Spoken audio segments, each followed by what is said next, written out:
आज हम सजीवों की विविधता और वर्गीकरण की जानकारी प्राप्त करेंगे। वनस्पतियों की विविधता।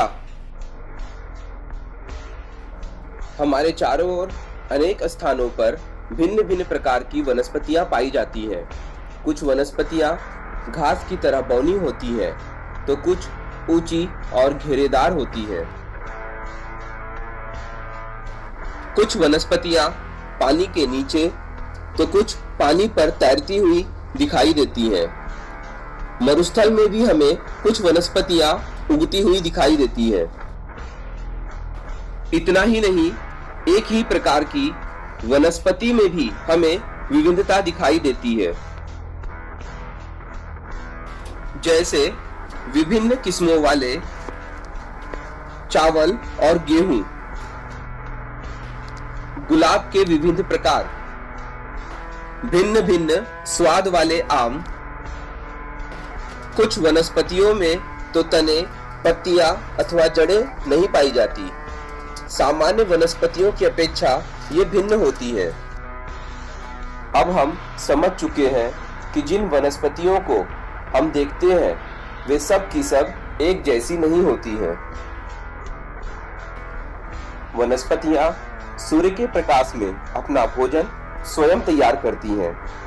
इन्हें स्वयंपोषी वनस्पति कहते हैं, जैसे गुड़हल, अनार, सदाबहार इत्यादि। परंतु फफूंदी, बांदा, अमरवेल जैसी कुछ वनस्पतियां भोजन के रूप में अन्य वनस्पतियों का उपयोग करती हैं, अतः इन्हें परपोषी वनस्पति कहते हैं।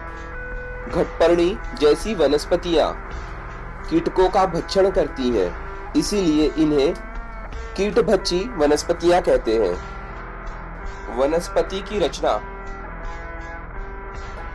सामान्यतः वनस्पतियों की रचना दो भागों में होती है।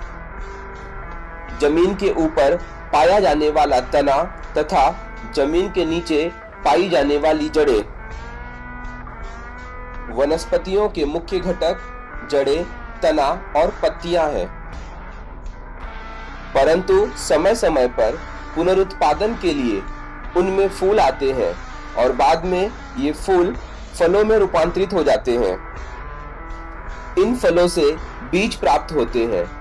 बीजों से नई वनस्पतियां तैयार होती हैं। फूल। यह वनस्पतियों का आकर्षक भाग है। यह लंबे अथवा छोटे डंठल द्वारा तने से जुड़ा होता है। फूल में विशिष्ट रंग और आकार होते हैं। यह पुनरुत्पादन का महत्वपूर्ण अवयव है। फल। फल भिन्न भिन्न आकार के होते हैं। फलों में एक या एक से अधिक बीज होते हैं।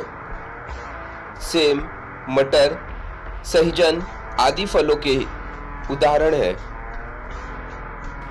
पत्ती। पत्ती फैली हुई होती है। भोजन के निर्माण में इसकी महत्वपूर्ण भूमिका होती है। पत्तियां मुख्य रूप से दो प्रकार की होती है, सरल और संयुक्त। तना। वनस्पति की ऊंचाई तथा आकार तने पर निर्भर होता है। तना भोजन के निर्माण, भोजन वहन, भोजन के संचय तथा कुछ वनस्पतियों में पुनरुत्पादन का कार्य करता है। इसके अतिरिक्त तना वनस्पति के अन्य भागों को आधार देता है। जड़ें। मिट्टी को दृढ़ता से पकड़े रखना, वनस्पति को आधार देना, जमीन के पानी तथा पोषक तत्वों को शोषित करना एवं उनका वहन करना आदि जड़ों के मुख्य कार्य हैं। गाजर और मूली में जड़ें भोजन संग्रह करने का कार्य करती हैं। जड़ों के दो प्रकार हैं, मूसला जड़ें और तंतुमय जड़ें।